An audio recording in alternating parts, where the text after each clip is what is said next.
அனைவருக்கும் வணக்கம். நான் உங்கள் ஆர்ஜி ராஜ். எல்லாரும் எப்படி இருக்கீங்க? நல்லா இருக்கீங்களா? நல்லா இருப்போம். எல்லாரும் நல்லா இருப்பாங்க. சார் கொஞ்ச நாள் டிலே ஆயிருச்சு. ஏன் அப்படின்னா ஏற்கனவே சொல்லியிருக்கேன், எனக்கு கொஞ்சம் ஹெல்த் இஷ்யூ இருந்துச்சு. ஸோ அதனால தான் சரி வாங்க இன்னைக்கு நம்ம டாபிக் உள்ள போயிடலாம். இன்னைக்கு டாபிக் உள்ள போறதுக்கு முன்னாடி ஒரு சின்ன விஷயம் என்ன அப்படின்னா, அந்த கடவுள்ன்றது யார்? நீங்க எத்தனையோ கடவுள் பார்த்துருப்பீங்க. நல்லா பாருங்க, இன்னைக்கு வரைக்கும் உலகம் தோன்றினதுல இருந்து கிட்டத்தட்ட எத்தனையோ கடவுள்களுடைய பெயர்களை நம்ம கேள்விப்பட்டிருப்போம் நம்ம லைஃப்ல. ஏன்னா அவ்வளவு கடவுள்கள் இருக்காங்க. அப்படி இருக்கும்போது கடவுள் உண்மையிலே அத்தனை கடவுள் இருக்காங்களா, இல்ல இந்த கடவுள்ங்கிறது மனிதனால் உருவாக்கப்பட்டதா அப்படிங்கிற சந்தேகம் உங்களுக்கு இருக்கா இல்லையாங்கிறது எனக்கு தெரியல. ஆனா எனக்கு நிறையவே இருக்கு. ஆனா இதுல கன்ஃபார்ம் அடிச்சு சொல்ல வேண்டிய விஷயம் என்ன அப்படின்னா, கடவுள் அப்படிங்கிற ஒரு விஷயம் நல்லா பாத்தீங்கன்னா மனிதனுடைய கற்பனை சக்தியினால் உருவாக்கப்பட்டது. எதை வச்சு நான் சொல்றேன் அப்படின்னா, நல்லா யோசிச்சு பாருங்க. மனிதனால் உருவாக்கப்பட்ட கடவுள்கள் எல்லாருமே மனிதனை போலதான் இருப்பாங்க. அதாவது நம்மளுடைய பிம்பமா தான் இருக்க கடவுள். நல்லா யோசிச்சு பாருங்க. கடவுள் மனித உருவமா இருப்பாங்க, இல்ல அப்படின்னா ஏதோ ஒரு விலங்குகள் உருவம். அதாவது நம்மளுடைய பார்த்த உருவங்கள், அதாவது நம்ம பார்த்து ஒரு உருவம் அப்படிங்கறத நம்ம மனசுல பதிய வைக்கிறப்போ அந்த உருவத்துல தான் கடவுளை நம்ம வடிவமைக்கிறோமே தவிர, கடவுள் இப்படிதான் இருப்பாருன்னு யாருமே நேர்ல பார்த்ததும் கிடையாது, அதை உணர்ந்தது கிடையாது, யாருமே இதுமே பண்ணது கிடையாது. ஸோ என்னைய பொறுத்த வரைக்கும் எனக்கு தெரிஞ்சு இது நாள் வரைக்கும் நான் கடவுள்கிட்ட எவ்வளவோ விஷயம் கேட்டிருக்கேன், எவ்வளவோ விஷயம் வேண்டும் வச்சிருக்கேன். அதாவது நான் ஒரு 30 வயசு ஆகுதுன்னு வச்சுக்கோங்க. எனக்கு இப்போ வரைக்கும் கிட்டத்தட்ட இந்த 30 வருட காலத்துல நான் சிவனுடைய தீவிர பக்தனா இருந்தவன். இன்னைக்கு கடவுள்ங்கிறது இருக்காரா இல்லையாங்கிற சந்தேகத்திற்கு வர்ற அளவுக்கு என்னுடைய மனநாம வந்திருக்கு அப்படின்னா அப்ப பாத்துக்கோங்க. ஏன் அப்படின்னா, இப்ப நிறைய பேர் சொல்லுவாங்க, நான் போனேன் கோயிலுக்கு, எனக்கு நடந்துருச்சு அப்படிம்பாங்க. சில பேர் சொல்லுவாங்க, இல்ல எனக்கு எதுவுமே நடக்கலம்பாங்க. ஆனா இது வரைக்கும் எனக்கு எந்த ஒரு மாற்றமும் லைஃப்ல பெருசா வந்தது இல்ல. சோ அப்படிங்கிறப்ப எனக்கு இருக்கிற சந்தேகம் என்ன அப்படின்னா, கடவுள் அப்படிங்கிறவர் இருக்க, ஆனா அவர் மக்களுக்கு கண்டிப்பா உதவி பண்றதுக்குலாம் கிடையாது. நீ செய்த அந்த கர்ம வினைகளுக்கு ஏற்றார் போல, அதாவது நீங்க செய்யற பாவ புண்ணியங்களுக்கு ஏற்றார் போல உங்களுக்கான ஒரு லைஃப் அவர் படைச்சிட்டு உங்களை அனுப்பிச்சுடுவாரு. சோ அதுக்கப்புறம் நடக்கிற எல்லா விஷயமும் நீங்க ஏற்கனவே அதாவது இது வரைக்கும் செய்த பாவ புண்ணியங்கள் ஒன்று இருக்கும்ல, சோ அதனுடைய இதை வச்சு தான் உங்களுடைய வாழ்க்கை மூவ் ஆகுதுங்கிறது என்னுடைய கணிப்பு. அது மட்டும் இல்ல, நிறைய பேர் அல்பாயுஸ்ல இறக்கிறதா இருக்கட்டும், சின்ன குழந்தையா இருக்கட்டும், இல்ல நம்மளுடைய வாழ்க்கையில நம்ம பிறந்து ஒரு 100 வயசுன்னு வச்சுக்கோங்க, அந்த 100 வயசுக்குள்ள நிறைய பேர் நிறைய ஒரு வயசு கேட்டகரியில இறந்துருவாங்க. அப்பெல்லாம் போட்டு ஒன்னு அழுவோம். ஆக்சுவலி அதெல்லாம் அவங்களுடைய தனி கர்மான்னு தான் நான் நினைக்கிறேன். ஓகே, இந்த கர்மாக்கள் அதாவது இந்த புண்ணிய ஆத்மா, இந்த பாவாத்மா அப்படின்லாம் சொல்லுவாங்க. ஸோ இதை பத்தின டீடைல்ஸ் எல்லாம் கண்டிப்பா கூடிய சீக்கிரம் இன்னொரு இதுல பேச போறோம். இன்னைக்கு இப்ப பைபிள்ல நம்ம என்ன பார்க்க போறோம் அப்படின்னா, வெண்கல பாம்பு அப்படின்ற ஒரு தலைப்புல பார்க்க போறோம். ஓர் என்ற மலை வீட்டில் இஸ்ரவேல் ஜனங்கள் செங்கடலுக்கு செல்லும் சாலை வழியாக பயணம் செய்தனர். ஏதாம் நாட்டை சுற்றி கொண்டு அவர்கள் சென்றனர். இதனால் ஜனங்கள் பொறுமை இழந்து அவர்கள் தேவனுக்கும் மோசோவுக்கும் எதிராக முறுமுறுக்க துவங்கினார்கள். அவர்கள், ஏன் எங்களை எகிப்திலிருந்து அழைத்து வந்தீர்கள்? நாங்கள் இங்கே பாலைவனத்தில் மரித்துக் கொண்டிருக்கிறோம். உண்ண அப்பமில்லை, தண்ணீர் இல்லை. இந்த அற்பமான உணவை நாங்கள் வெறுக்கின்றோம் என்றனர். எனவே கர்த்தர் விஷமுள்ள பாம்புகளை அனுப்பினார். அவை அவர்களை கடித்தன. அநேக இஸ்ரவேல் ஜனங்கள் மரணம் அடைந்தனர். ஜனங்கள் மோசேயிடம் வந்து, நாங்கள் உமக்கும் கர்த்தருக்கும் எதிராக பேசும் போதெல்லாம் பாவம் செய்வதாக அறிகின்றோம். கர்த்தரிடம் ஜெபம் செய்யும், இப்பாம்புகள் அகலும்படி கர்த்தரிடம் வேண்டுதல் செய்யும் என்றார். மோசே ஜனங்களுக்கு வேண்டிக் கொண்டான். கர்த்தர் மோசேவிடம், வெண்கலத்தில் ஒரு பாம்பு செய்து அதனை கம்பத்தின் மேல் வை. பாம்பால் கடிபட்ட எவனும் கம்பத்தில் உள்ள பாம்பை பார்த்தால் மரிக்க மாட்டான் என்றார். எனவே மோசே கர்த்தருக்கு கீழ்ப்படிந்து ஒரு வெண்கல சர்ப்பத்தை உண்டு பண்ணி அதனை கம்பத்தில் வைத்தான். பாம்பால் கடிபட்டவர்கள் கம்பத்தில் உள்ள பாம்பை பார்த்து உயிர் பிழைத்தனர். ஓகே மக்களே, இப்ப இதுல என்ன சொல்லிருக்காங்க அப்படின்னா, இந்த இஸ்ரவேல் மக்களை மோசே கூட்டிட்டு வரும்போது என்னாச்சு அப்படின்னா, அவங்களுக்கு கொஞ்சம் காண்டாகுது. என்னடா இது, அங்க நம்ம எல்லா ஏதாவது என்ன அடிமையா இருந்தாலுமே நமக்கு சாப்பிடறதுக்கு சாப்பாடு, தண்ணி, உடுத்த உடை, இந்த மாதிரி இருக்கிறதுக்கான இருப்பிடம், ஒரு நல்ல ஒரு இது கிடைச்சது. ஆனா இங்க நம்ம இவ்வளவு கஷ்டப்படுறோமே. ஏன் அப்படின்னா, அவங்க ஒரு இடத்துக்கு போகும்போது பாலைவனத்தை கிராஸ் பண்ணி போறாங்க. அப்படி பாலைவனத்துல போகும்போது உங்களுக்கு தண்ணி கிடைக்காது. இது நேச்சுரலான ஒரு விஷயம். சோ இப்படி கிடைக்காம இருக்கப்போ உணவும் தட்டுப்பாடு ஏற்படுது. அப்ப அந்த மக்கள் எல்லாம் மோசோட்ட சத்தம் போடுறாங்க, உங்களை நம்பி நாங்க வந்தோம், நீங்க இந்த மாதிரி எங்களுக்கு கம்மியான உணவும் கம்மியான தண்ணியும் குடிக்கிறீங்க, எங்களுக்கு பத்தல, இது தப்பா தெரியுது, எங்களுக்கு நீங்க இது பண்ணலையா, நாங்க அங்கேயே இருந்திருப்போம், எங்களை நீங்க கூட்டு சாகடிக்க பாக்குறீங்களா அப்படின்னு சொல்லிட்டு, அதாவது சிந்திச்சு கேள்வி கேட்கறாங்க. நீங்க சொன்னீங்க நாங்க உங்க கூட வந்தோம், ஆனா இந்த மாதிரி விஷயங்கள் நடக்குது, சோ நீங்க எங்களுக்கு பாதுகாப்பு கொடுக்கணும், எங்களுக்கு எல்லாமே கொடுக்க வேண்டியது நீங்க தான் ஒரு தலைவரா, அப்படி இருக்கும்போது நீங்க அதை செய்யல அப்படின்னு சொல்லிட்டு கேட்கறாங்க. ஓகேங்களா, நல்லா சிந்திச்சு பாருங்க. ஒரு தலைவரா ஒருத்தவங்களை முன்னாடி நின்று வழி நடத்தி கூட்டிட்டு போறவங்க அங்க இருக்கக்கூடியவங்களுக்கு தேவையான விஷயங்களை செஞ்சு கொடுக்கணும். அதுதான் ஒரு நல்ல தலைவர்களுக்கு அடையாளம். ஓகேங்களா, அப்படி இருக்கிறவ இவரால செய்ய முடியாதப்போ அவங்க கொஞ்சம் முணுமுணுக்கிறது, அப்புறம் சில பேர் எதிர்த்து கேள்வி கேட்கறது, இந்த மாதிரி விஷயங்கள் பண்ணும்போது கர்த்தர் என்ன பண்றாரு அந்த இடத்துல அப்படின்னா, சரி நீ என்னையுமே எதிர்த்து கேள்வி கேட்ட, என்னுடைய சிசிய பிள்ளையை எதிர்த்து கேள்வி கேட்டுட்ட, அதனால சரி வராது அப்படின்னு சொல்லிட்டு இவங்களை பயமுறுத்துறதுக்காக அங்க நிறைய சர்ப்பங்கள், பாம்புகளை அனுப்புறாப்புல, அவருடைய சக்தியை யூஸ் பண்ணி, மேஜிக் சக்தியை. அந்த பாம்புகள் அங்க இருக்கிறவங்களை ஆல்மோஸ்ட் கடிச்சு நிறைய பேரை கொன்னுகிட்டு இருக்கு. சோ மற்ற மக்கள் எல்லாம் ஓடி வந்து ஐயா எங்களை வந்து காப்பாத்துங்க, எப்படியாவது மோசம் நீ வந்து கர்த்தர்கிட்ட பேசுப்பா, நீ பேசினா மட்டும் தான் கேட்பாரு, நாங்க பேசினாலும் கேட்க மாட்டாரு, நாங்க கதனால கேட்காது. நல்லா கேட்டுக்கோங்க, ஒரு கடவுள்ங்கிறவரு மனிதனுடைய கதறலை கேட்கக்கூடிய எல்லாருமே இருக்கணும். அப்படி இருந்தாதான் அவங்க கடவுள். இல்ல நான் குறிப்பிட்ட ஒருத்தருடைய இதுதான் கேட்பேன் அப்படின்னா அது எப்படி கடவுள் ஆகும்? இது ஒரு சார்பற்ற ஒரு விஷயமா தானே இருக்கு. உங்களுக்கு நல்லா சிந்திச்சு பாருங்க. நான் ஒருத்தனுக்கு மட்டும்தான் செவி சாய்ப்பேன் அப்படின்னா அவர் எப்படி கடவுளா இருக்க முடியும்? கடவுளா இருக்க முடியாது. இன்னைக்கு இருக்கக்கூடிய அரசியல்வாதிகளா இருக்கட்டும், மனிதனுடைய அந்த மூளை நல்லா யோசிச்சு பாருங்க. இதுல மனிதனுடைய மூளை தெரியும். ஏன் அப்படின்னா இது மனிதனுடைய சிந்தனை இப்படிதான் இருக்கும். எப்பயுமே ஒரு சார்பற்றதா இருக்கும். அவனுக்கு பிடிச்சவனுக்கு அவன் என்ன வேணாலும் செய்வான், அவன் என்ன சொன்னாலும் அதுக்கு ஏத்த மாதிரி தான் நடந்துக்குவான். இது அப்படியே மனிதனுடைய குணத்தை தான் வந்து உங்களுக்கு வெளிப்படுத்தியே தவிர கடவுளுடைய குணத்தை வெளிப்படுத்தல. கடவுள் அப்படின்றவர் எல்லாத்தையும் சமமா தான் பார்ப்பாரே தவிர நான் வந்து மோசோக்கு வந்து நீங்க வந்து திட்டிட்டீங்க என்னுடைய பக்தனை, சோ அதனால நான் உங்களுக்கு நான் தண்டிக்க போறேன் அப்படின்னு சொல்லிட்டு எந்த கடவுளும் எடுத்தோடனே தண்டிச்சிடலாம் மாட்டாரு. ஏன் அப்படின்னா அவனை படைச்ச கடவுளும் உங்களை படைச்ச கடவுளும் எல்லாரையும் ஒன்னாதான் படைச்சாரு கடவுள். சோ அப்படிங்கிறப்ப அவரை பொறுத்த வரைக்கும் எல்லாரும் அவங்களுடைய பிள்ளைகள், அவங்கள அதுக்கு ஏற்ற மாதிரி தான் வச்சிருப்பாரு. சோ இப்போ அந்த டாபிக் கரெக்டா உள்ள வந்துருவோம். என்ன அப்படின்னா இப்ப கர்த்தர் வந்து அனுப்புறாரு, இவங்க வந்து மோசோட்ட கேட்கறாங்க, அப்புறம் மோச வந்துட்டு கர்த்தர்கிட்ட பேசுறாரு. பேசி சரிப்பா ஒன்னு செய்ய, நீ வந்து ஒரு வெண்கலத்தால் ஆன ஒரு பாம்பை ஒன்ன ரெடி பண்ணு, ஓகேங்களா? நல்லா தெரிஞ்சுக்கோங்க, பாலைவனத்துல எந்த ஒரு வசதியும் இல்லாத ஒரு இடத்துல ஒரு வெண்கல பாம்பை செய்து வைக்க சொல்றாரு. கம்பத்துல ஒரு உயரமா இருக்கக்கூடிய கம்பத்துல கட்டி வச்சிரு. ஆல்மோஸ்ட் நல்லா யோசிச்சு பாருங்க, இறந்துட்டாங்க. இறந்தவன் திரும்ப வந்ததா சரித்திரம் கிடையவே கிடையாது. இயற்கையாவே ஒரு மனிதன் இறந்துட்டான் அப்படின்னா முடிஞ்சு போச்சு, அவ்வளவுதான். அவனுடைய உடல் அழிந்துரும். அந்த உடல் அழிஞ்சு போகுமே தவிர அந்த உடலை திருப்பி வந்து அவனுக்குள்ள உயிரை பூத்துற அளவுக்கு கடவுளுக்கே அதுக்கான அதிகாரம் கிடையாதுன்னு தான் சொல்லுவாங்க. நல்லா தெரிஞ்சுக்கோங்க, கடவுளாவே இருந்தாலுமே அவங்க ஒரு மனிதன் இறந்துட்டான் அப்படின்னா அவனை திரும்ப உயிரோட கொண்டு வரவே மாட்டாங்க. அது இயற்கைக்கு எதிரானது அப்படின்னு தான் சொல்லுவாங்க. அப்படி இருக்கிறப்ப இவர் என்ன சொல்றாருன்னா, வெண்கல பாம்பை பார்த்தா அந்த பாம்பு கடிப்பட்டு இறந்தவங்க எல்லாம் உயிரோட வந்துருவாங்க அப்படின்னு சொல்றாரு. ஆல்மோஸ்ட் அங்க இறந்துட்டாங்க. அவங்க எல்லாருமே இறந்தவங்க எப்படி வந்து கண்ணு திறந்து அங்க இருக்கக்கூடிய அந்த பாம்புகளை பார்க்க முடியும்? ஆனா இவர் என்ன சொல்றாருன்னா, கடிப்பட்டவங்க பார்த்தாங்க அப்படின்னு. நல்லா தெரிஞ்சுக்கோங்க, ஒரு பாம்பு வந்து அனுப்புனாலோ நல்ல சாதாரண ஒரு பாம்பு கடிச்சாலே அதிகபட்சமா பாத்தீங்கன்னா ஒரு அரை மணி நேரம் தான். அதுக்கு மேல யாராலையுமே தாங்க முடியாது மனுஷனால. விஷம் கூன பாம்பா இருந்தா ஒரு 10 நிமிஷமோ இல்ல 5 நிமிஷமோ 8 நிமிஷமோ தான் உயிர் பிரிஞ்சிடும். அந்த அளவுக்கு இருக்கக்கூடிய நேரத்துல இவர் எப்படி வந்து கத்தி கதறி வரும்போது டக்குன்னு போய் பேசி படக்குன்னு, அதாவது வந்து அந்த மக்களுடைய கதறலுக்கு செவிசாய்க்காத கர்த்தர் மோசோகிட்ட வந்து பேசும்போது டக்குன்னு செவிசாய்ச்சார் அப்படின்னா அப்ப இது ஒரு பட்சமான ஒரு விஷயம் தான். நான் நிறைய தடவை சொல்லியிருக்கேன், இந்த மாதிரி கடவுளை பத்தி வந்து பேசும்போதெல்லாம் நான் நிறைய பார்த்திருக்கேன். இது என்ன நம்ம மனிதர்களுடைய குணத்தை ஒட்டி போகுது அப்படின்னு தான் யோசிப்பேன். சோ அதுக்கான விடையும் நான் ஒரு இடத்துல கண்டுபிடிச்சது என்னன்னா, கடவுளை மனுஷன் தான் உருவாக்கி இருக்கான். கடவுள் மனுஷனை உருவாக்கி படைச்சிட்டு அவர் பாட்டுக்கு அவர் வேலையை பார்த்துக்கிட்டு இருக்காரு அடுத்தடுத்து. ஆனா இங்க மனுஷன் என்ன பண்றான் அப்படின்னா, மதம் அப்படிங்கிற ஒரு விஷயத்தை உருவாக்கி, கடவுள்ன்ற ஒரு விஷயத்தையும் உருவாக்கி, அதுவும் எப்படி நம்மள மாதிரி தான் கடவுளும் மனுஷன் மாதிரி தான் இருப்பாரு, மனிதனை மாதிரி தான் சிந்திப்பாரு அப்படின்னு சொல்லி நிறைய விஷயத்தை பூத்துறான். சொல்ல போனா இன்னைக்கு நிறைய நாடகங்கள் நல்லா பாருங்க, சாமி நாடகங்கள் பூரா பாருங்களேன், நல்லா சிந்திச்சு பாருங்க. கடவுள் அப்படிங்கிற ஒரு மிகப்பெரிய ஒரு சக்தி, எல்லாத்தையும் படைச்சவர், அவருக்குள்ள எப்படி பொறாமைன்னு ஒரு விஷயம் வரும், அவங்களுக்குள்ள எப்படி வந்து சண்டைங்கிற ஒரு விஷயம் வரவே வராது, வாய்ப்பே இல்லை. அப்படி இருக்கிறப்ப இவங்க எடுக்கிறது பூராமே அப்படியே நம்ம மனுஷனுக்குள்ள என்னெல்லாம் நடக்குது. நம்ம சாதாரணமா ஒரு 2 ஆண்கள் இருக்காங்க, 4-5 பெண்கள், 4-5 ஆண்கள் ஒரு இடத்துல வாழ்ந்துட்டு இருக்காங்க அப்படின்னா அந்த இடத்துல 2 பேருக்குள்ள சண்டை வரும், 2 பேருக்குள்ள ஒரு வாக்குவாதம் வரும், 2 பேருக்குள்ள காதல் வரும், 2 பேருக்குள்ள ஒரு அன்பு இருக்கும், 2 பேருக்குள்ள ஒரு நட்பு இருக்கும். இந்த மாதிரியான விஷயங்கள் மனிதனுக்கு நடக்கிற விஷயங்கள். இதை அப்படியே கொண்டு போய் நல்ல சாமி நாடகத்தில் எடுக்கிறது, சாமியே இப்படித்தான் வாழ்றாங்க அப்படிங்கிற ஒரு பொய்யான பிம்பத்தை காட்டுறது. ஓகேங்களா? சோ எல்லாமே கற்பனை தான், ஹோல் மொத்தமாவே கற்பனை தானே தவிர இதுல எதுவுமே உண்மை கிடையாது. நீங்க நல்லா சிந்திச்சு பாருங்க. இந்த இடத்துல இவர் பண்ற விஷயம் என்ன? ஐயா நாங்க நிம்மதியா வாழ்ந்துகிட்டு இருந்தோம் அடிமையா இருந்தாலும், ஆனா இப்படி கூட்டிட்டு வந்து எங்களை கொல்ல பாக்குறீங்க, எங்களுக்கு வந்து சாப்பாடு சரியா போடல, தண்ணி சரியா கொடுக்கல, எங்களுக்கு அரைகுறை சாப்பாடு அரைகுறை தண்ணியும் கொடுக்குறீங்க அப்படின்னு சொல்லி தலைவரா இருந்து நம்பி வந்த உங்கள்கிட்ட கேட்கறாங்க அப்படின்னா நீங்க என்ன பண்ணணும்? அவங்களுக்கு எங்களால முடிஞ்சதுதான்ப்பா, இப்போதைக்கு கொஞ்சம் பொறுத்துக்கோங்க அப்படின்னு சமாதானப்படுத்தணுமே தவிர அவங்கள வந்து கொல்றதுக்காக ஒரு இது பண்ணக்கூடாது, பயமுடுத்தக்கூடாது. இந்த இடத்துல கர்த்தர் என்ன பண்ணிருக்காரு அப்படின்னா அந்த மக்களை பயமுடுத்துறாரு, என்ன எதிர்த்து கேள்வி கேட்காத அப்படின்னு சொல்லிட்டு. சோ இது பாத்தீங்கன்னா முக்காவாசி இந்த இன்னைக்கு இருக்கக்கூடிய அரசியல்வாதிகளா இருக்கட்டும், நிறைய தலைவர்களே பாத்தீங்கன்னா யார் வந்து எதிர்த்து கேள்வி கேட்கக்கூடாதுன்னு சொல்லுவாங்க. கேள்வி கேட்டா அவங்களுக்கு பிடிக்காது, ஏன்னா அவங்ககிட்ட பதில் இருக்காது அதுக்காக. சோ அதனால அவங்க என்ன பண்றாங்க அப்படின்னா கேள்வியில யாரும் கேட்கக்கூடாதுப்பா, கேட்டா கொண்டுடுவேன் அப்படின்னு பயமுடுத்துவாங்க.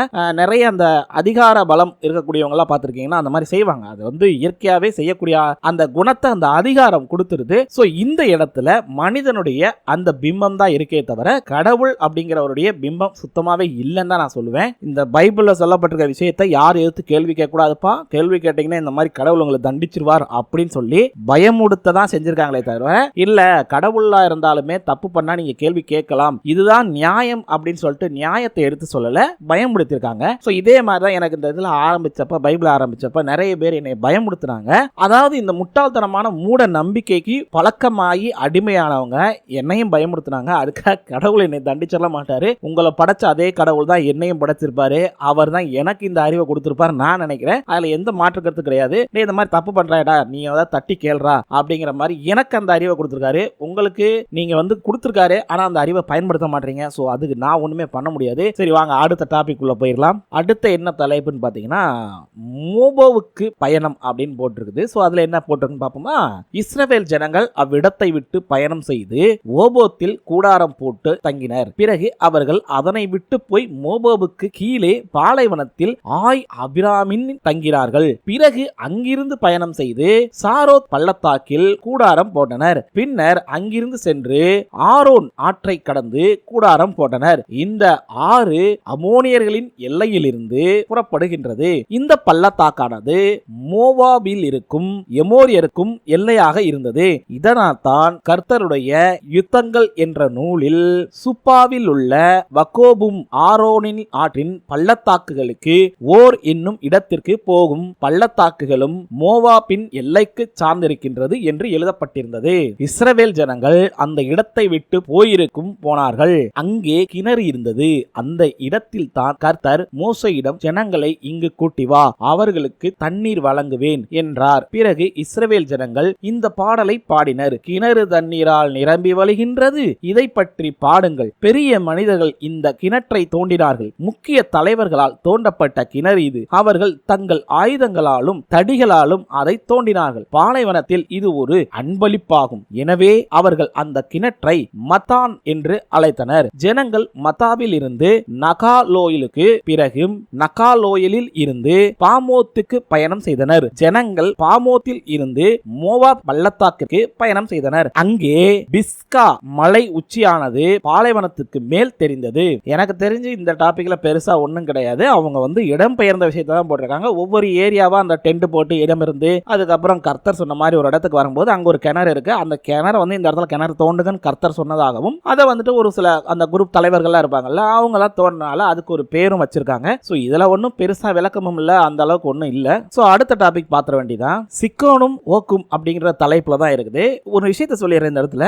நான் ஒவ்வொரு தடவையும் இதை வாசிக்கிறதுக்கு முன்னாடி, அதாவது உங்களுக்கு எடுத்து வாசி காட்டுறதுக்கு முன்னாடி நான் ஒரு தடவை அதை ரீட் பண்றது என்னுடைய பழக்கம். அப்பனால இதுல என்ன விஷயங்கள் நல்ல விஷயங்கள் இருக்கு, இது என்னதெல்லாம் மைனஸ் பிளஸ் என்னால வந்து அதை பிரிச்சு பார்க்க முடியும். ஏன் அப்படின்னா என்னைய பொறுத்த வரைக்கும் மனிதனுக்கு மிகப்பெரிய கிஃப்ட் என்ன அப்படின்னு பாத்தீங்கன்னா நல்லது எது கெட்டது எதுன்னு ஒவ்வொரு விஷயத்தையும் பிரிச்சு பார்க்கக்கூடிய அந்த திறமையை கொடுத்திருக்கார் கடவுள். சோ அதனால அதை பயன்படுத்துங்க, அதை பயன்படுத்தாம இருக்காதீங்க. யாரோ சொல்றாங்க அப்படிங்கறதுக்காகவும் நானே சொல்றேன் அப்படிங்கறதுக்காகவும் அதை அப்படியே பிளைண்டா நம்பாதீங்க. நான் சொல்ற விஷயம் கரெக்டா தப்பா, அதே மாதிரி மத்தவங்க சொல்ற விஷயம் கரெக்டா தப்பா அப்படிங்கறத யோசிச்சு கொஞ்சம் சிந்திச்சு அதுக்கப்புறம் அதை வந்து ஏத்துக்கோங்க. ஓகேங்களா? உங்களுக்கு ஏத்துக்கிற மாதிரி இருந்தா ஓகேவா? சரி வாங்க இதுல என்னெல்லாம் போட்டுன்னு பாப்போமா.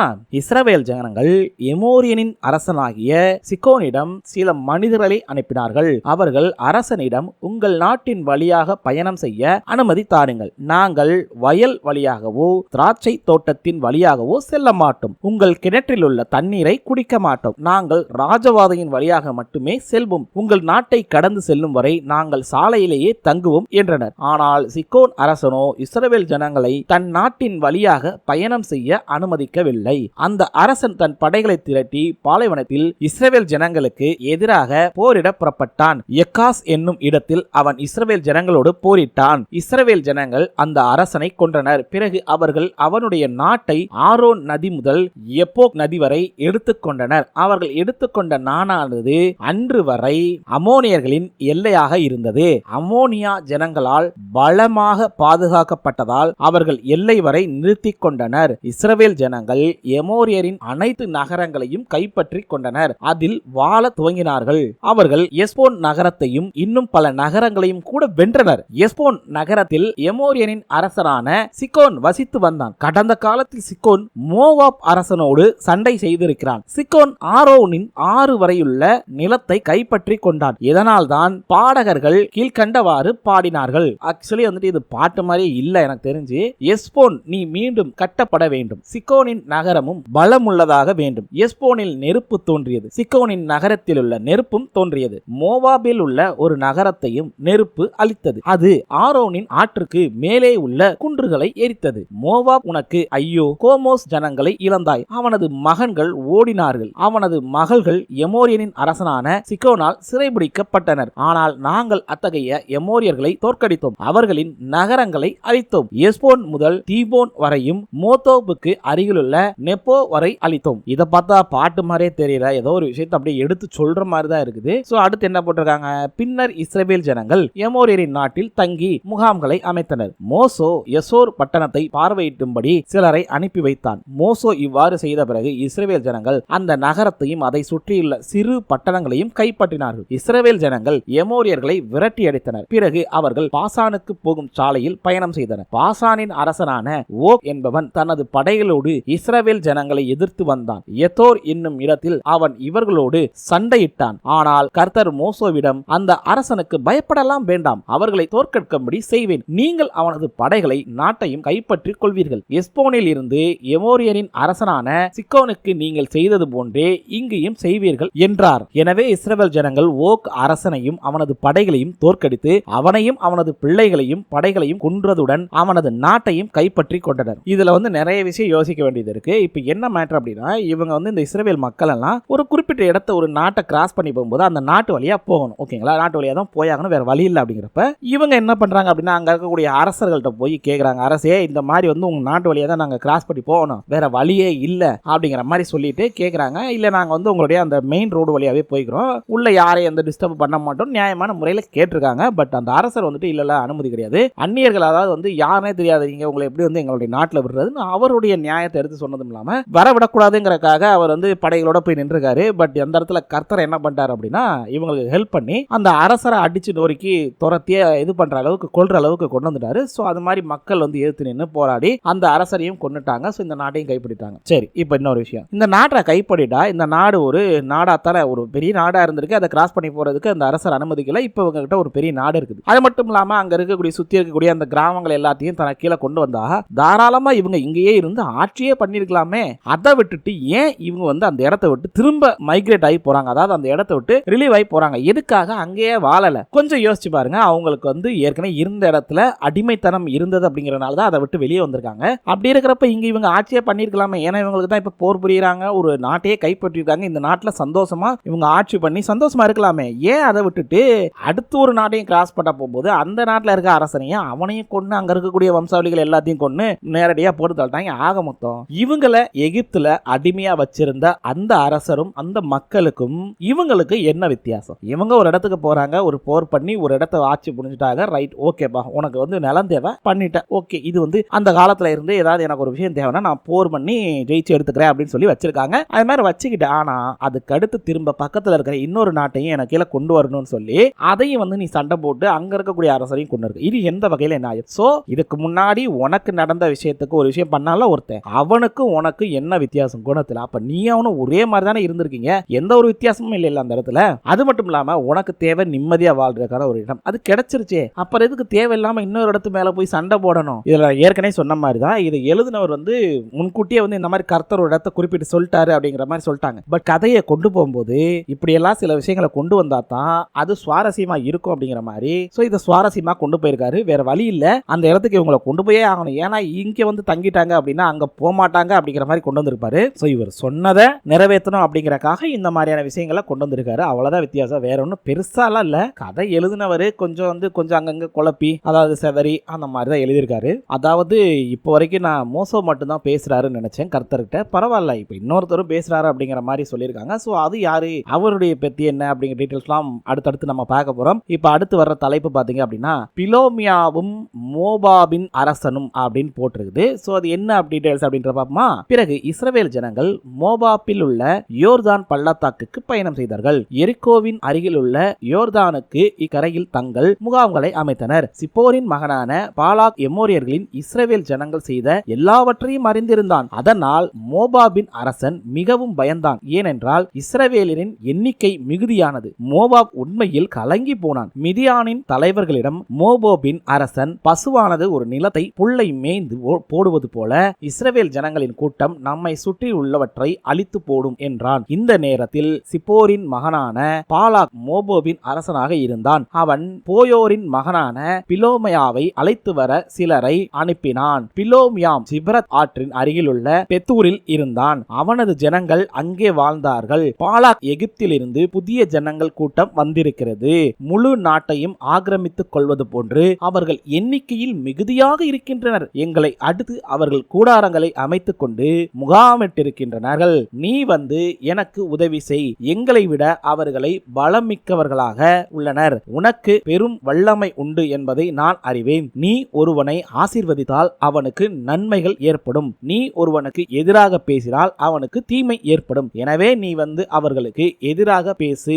ஒருவேளை அதனால் நான் அவர்களை தோற்கடித்து விட்டால் பின் அவர்களை இந்த நாட்டை விட்டே துரத்தி விடலாம் என்று செய்தி அனுப்பினான். மோபோப் மற்றும் மிதியானின் மூப்பார்கள் பிலோமியாவிடம் பேச சென்றார்கள். அவனது சேவைக்கு பரிசு கொடுக்க பணமும் கொண்டு சென்றார்கள். அவர்கள் அங்கு பாலாக் சொன்னதை சொன்னார்கள். பிலோமியாம் அவர்களிடம் இரவு இங்கே தங்கியிருங்கள். நான் கர்த்தரோடு பேசி அவர் எனக்கு சொல்லும் பதிலை நான் கூறுவேன் என்றான். எனவே அன்று இரவு மோவாபின் தலைவர்கள் பிலோயாமோடு அங்கே தங்கியிருந்தனர். தேவன் வந்து பிலோமியாமிடம் உன்னோடு இருக்கும் இவர்கள் யார் என்று கேட்டார். தேவனிடம் பிலோயாம் இவர்கள் மோவாபின் அரசன் சிப்போரின் மகனுமான பாலாக்கை அனுப்பிய தலைவர்கள். அவன் ஒரு செய்தி அனுப்பியிருக்கின்றான். எகிப்திலிருந்து ஒரு புது ஜனங்கள் கூட்டம் இங்கே வந்திருக்கிறது. அவர்கள் பெரும் எண்ணிக்கையில் நாடு முழுவதும் நிறைந்து விட்டனர். அவர்களுக்கு எதிராக நீ வந்து பேச வேண்டும். பிறகு என்னால் அவர்களோடு சண்டையிட்டு அவர்களை தோற்கடித்து விரட்டிவிட முடியும் என்று கருதுகின்றேன் என்றான். ஆனால் தேவன் பிலோமியாவிடம் அவர்களோடு போக வேண்டாம், அந்த ஜனங்களுக்கு எதிராக பேச வேண்டாம், அவர்கள்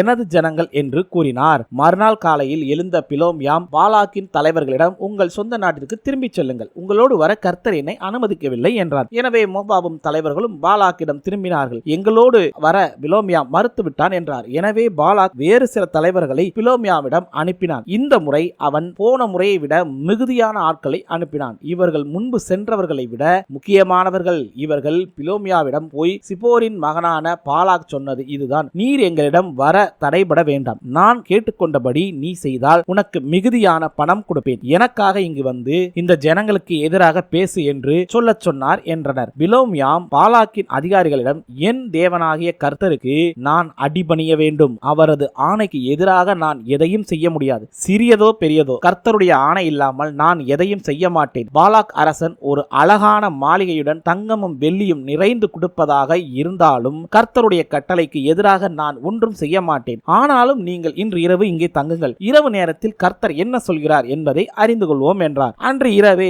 தேவன் பிலோயாமை நோக்கி மீண்டும் தங்களோடு வரும்படி உன்னை அழைக்க இந்த மனிதர்கள் வந்திருக்கிறார்கள். நீ அவர்களுடன் போகலாம், ஆனால் நான் சொல்வதை மட்டுமே செய்ய வேண்டும் என்றார். சிம்பிளான விஷயம் என்ன அப்படின்னா, ஒருத்தர் வந்து நீங்க ஆல்ரெடி தேவன்கிட்ட பேசுறீங்க அப்படின்னா அவருக்கு தெரிஞ்ச ஒரு ஞானி கிட்ட போய் ஐயா நீங்க வாங்க, உங்ககிட்ட கொஞ்சம் கடவுள் பவர் இருக்கு, அதை வச்சு கொஞ்சம் யூஸ் பண்ணி என்னோட எதிரியை நான் அழிச்சுக்கிறேன், எனக்கு நீங்க ஹெல்ப் பண்ணுங்க. ஹெல்ப் கேட்கிறாரு. அதாவது எதுக்கு?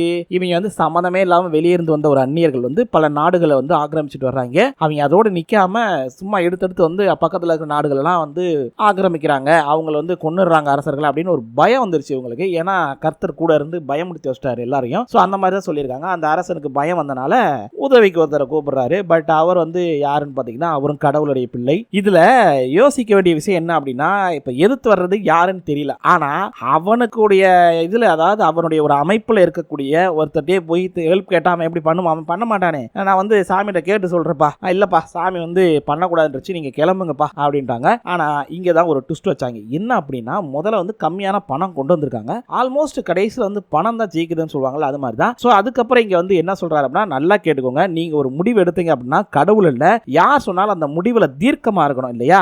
இவர் என்ன பண்றாரு அப்படின்னா, இல்ல நீங்க வந்து சொல்லிட்டாரு கடவுள், நான் போக மாட்டேன் வரமாட்டேன், அது சின்னதோ பெருசோ நான் வரமாட்டேன் அப்படின்ட்டாரு. ஓகே, இது நல்ல விஷயம், நல்லபடியா சொல்லியிருக்காரு. ஆனா ரிட்டர்ன் வந்து இல்ல நாங்க உங்களுக்கு வந்து பெரிய மாலையை கட்டி தரோம், இன்னும் இருக்க எக்ஸ்ட்ராவா நிறைய பணம் கொட்டி கொடுக்குறோம் அப்படின்னு ஆளு கொஞ்சம் அப்படியே மனசு மாறிட்டு, இல்ல நான் திரும்பவும் கடவுள்கிட்ட கேட்கிறேன், நீங்க வந்து வெயிட் பண்ணுங்க, இன்னைக்கு நைட்டும் இங்க தூங்குங்க, என்னன்னு பாத்துலாம்னே. திரும்ப கர்த்தர் வராரு. கர்த்தர் வந்தோடனே இவரும் கேட்கிறாரு. அவரு என்ன நினைச்சாரு தெரியல கர்த்தரு. சோ சரிப்பா நீ போப்பா, ஆனா நான் சொல்றது மட்டும் தான் நீ செய்யணும் அப்படின்னு சொல்லியிருக்காரு. அவரும் சரி ஓகே அப்படின்னு சொல்லிடுறாரு. இதுக்கப்புறம் என்னெல்லாம் கூத்து பண்ண போறாங்கன்னு பார்ப்போம். சோ நான் ஏற்கனவே சொன்ன மாதிரி தான் இங்க இருக்கக்கூடிய நிறைய புத்தகங்கள்ல இருக்கக்கூடிய நிறைய விஷயங்கள் பொய்யாத்தான் இருக்கு, அதாவது கற்பனையாத்தான் இருக்கே தவிர இதெல்லாம் உண்மையிலேயே நடந்திருக்க அப்படிங்கிறது எந்த ஒரு இதுவும் கிடையாது. ரெண்டாவது நிறைய விஷயங்களை மனுஷனுடைய கற்பனை திறனை வச்சு தான் எடுத்திருக்கானே தவிர நீங்க சொல்ற மாதிரி உண்மையாவே நடந்திருக்கா அப்படிங்கறதுக்கான எந்த ஒரு சாட்சியமே கிடையாது. சும்மா ஏதாவது ஒரு இடத்த காட்டி இங்க நடந்துச்சு அப்படிமாங்க. ரெண்டாவது நல்லா தெரிஞ்சுக்கோங்க, தமிழ்நாட்டுல ஒரு விஷயம் தான், அதாவது இந்த சிவன், விஷ்ணு இந்த மாதிரி கடவுள்களும் கிடையாது. அதே நேரத்துல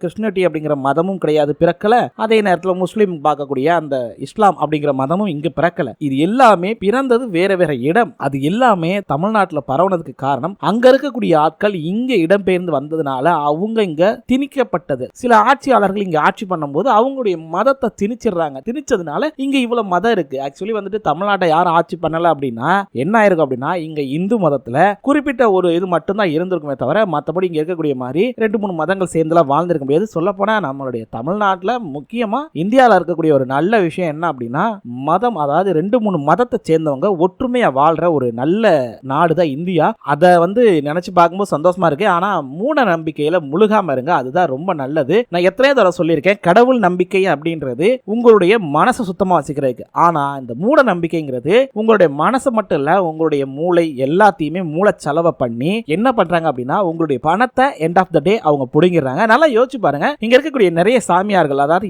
எந்த மதமா வேணாலும் இருக்கட்டும்பா, சாமியாருங்க என்ன பண்றாங்க, பணம் வாங்காம எவனாவது ஏதாவது செய்யறானா, செய்ய மாட்டான். அவனுடைய இதே பாத்தீங்கன்னா பணம் மட்டும்தான் பிரதானமா இருக்கும். இப்போ உங்களுக்கு நான் ஒரு நல்ல விஷயம் சொல்றேன் அப்படின்னா அதுக்கு நான் பணம் வாங்கக்கூடாது, அதுதான் தர்மம், அதுதான் நியாயமும் கூட. சோ அப்படி இருக்கும்போது இவங்க பணத்தை வாங்கிடுறாங்க. நிறைய சாமியாருங்க சொல்றது, பணத்தை விட்டு நீ பணம் அப்புறம் அந்த எது பின்னாடி, பொண்ணு பின்னாடி, பணம் பின்னாடி, இது பின்னாடிலாம் ஓடாத, அதெல்லாம் விட்டு வெளியே வந்தாதான் உனக்கு கடவுளை உணர முடியும்னு எத்தனையோ பேர் ஃப்ராடு விட்டுருக்கானுங்க. ஆனா நல்லா யோசிச்சு பாருங்க, அவங்க அந்த ஃப்ராடு விட்டவங்க இருக்காங்கல்ல, அவங்க பணத்து பின்னாடியும் பொண்ணு பின்னாடியும் போகாம இருக்காங்களா, நல்லா யோசிச்சு பாருங்க. அவங்க குடும்பமா நல்லா வாழ்ந்துகிட்டு அவங்க சந்தோஷமா இருப்பாங்க. பணத்தை வச்சு அந்த பணம் எங்க இருந்து வருது, உங்ககிட்ட இருந்து பிடுங்கினது. சோ நீங்க தான் கொஞ்சம் பார்த்து உஷாரா இருந்துக்கணும் மக்களே. போலி சாமியார்களையும் போலியான ஆட்களையும் நம்பாதீங்க. முதல் விஷயம், கடவுளை கும்பிடணும்னா கோயிலுக்கு போங்க, சாமி கும்பிடுங்க, இல்ல வீட்டுல கடவுளை வச்சு கும்பிடுங்க, அது போதும். அவ்வளவுதான் கடவுளுக்கு தேவையானது. நீங்க நினைக்கிற மாதிரி கடவுளுக்கு அது செய்யணும், இது செய்யணும், பூச்சு லட்சம் லட்சமா கொடுக்கும், கோடி கோடி, அதெல்லாம் தேவையே இல்லை. இப்போ ஒரு கோயிலை சீரமைக்கிறாங்க அப்படின்னா அதுக்கு நீங்க பண்ணலாம், தவறு இல்லை. ஏன் அப்படின்னா அது பொதுவா எல்லாருக்கும் பொதுவான ஒரு இடம். சோ அதுல நிறைய பேர் வர்றாங்க, அவங்க தங்களால முடிஞ்ச ஒரு உதவி பண்றாங்க. அது மூலமா அந்த கோயிலோ சர்ச்சோ மசூதியோ எதுனாலும் சீரமைக்கப்படுது அப்படின்னா அது ரொம்ப சந்தோஷமான நல்ல விஷயம் தான். ஆனால் தனிப்பட்ட ஒரு நபருடைய தனிப்பட்ட ஒரு விஷயத்துக்காக நீங்க போய் அவன் சாமியாரு, அவன்கிட்ட அப்படி நடக்கு இப்படி நடக்குன்னு சொல்லி போலியா நம்பி உங்களுடைய பணத்தையும் உங்களுடைய நேரத்தையும் உங்களுடைய திறமையும் வீணாக்காதீங்க. போலியா நாட்களை நம்பி உங்களுடைய திறமையை வீணாக்கவே ஆக்காதீங்க மக்களே, தயவுசெய்து சொல்றேன், புரிஞ்சுக்கோங்க. சரி, ஓகே மக்களே, மீண்டும் நாளை சந்திக்கலாம். நன்றி.